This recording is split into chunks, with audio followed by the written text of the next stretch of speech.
Hello everyone, my name is Brenna Weiss, and today I will be exploring how matrix criminology helps us understand the connections between economic inequality, power, and crime.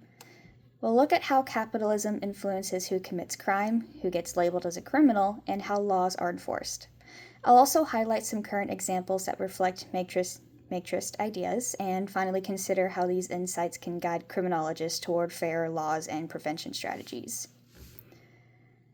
The video examples show that crime is not just about individual choices, but about structural inequalities.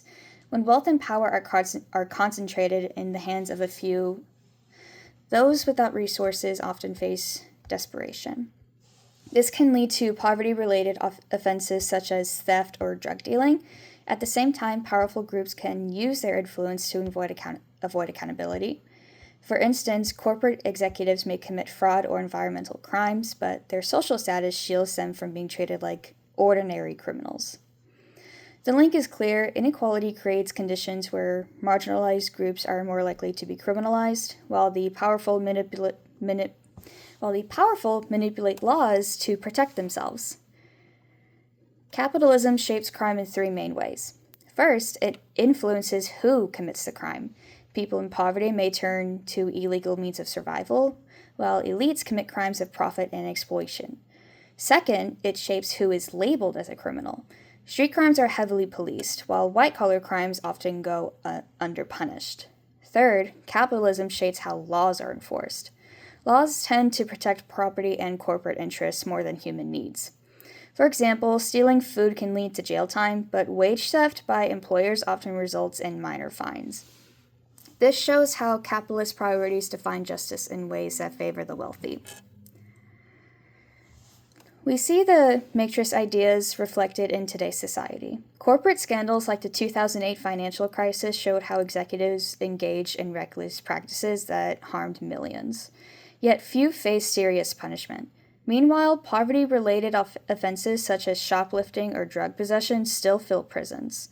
Unequal justice is also evident in racial disparities. Marginalized communities are disproportionately targeted by policing and sentencing.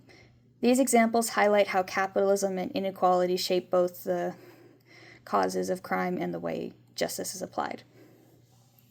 So how can these insights help criminologists? First, they encourage us to look beyond individual blame and examine structural causes of crime, such as poverty, unemployment, and corporate misconduct. Second, they push for fairer laws that address inequality. For example, stronger accountability for corporate crime and more support for communities in need. Third, they suggest prevention strategies rooted in social justice, reducing poverty, expanding education, and ensuring equal treatment under the law. By applying Marxist perspectives, criminologists can design systems that just don't punish, but actively reduce inequality and prevent crime at its roots. In summary, Marxist criminology shows us that crime is deeply connected to economic inequality and power. Capitalism shapes who commits crime, who gets labeled, and how laws are enforced. Current examples of corporate crime and unequal justice prove these ideas remain relevant today. And by applying these insights, criminologists can work toward fairer laws and prevention strategies that address root causes of crime. Thank you for listening. Have a good day.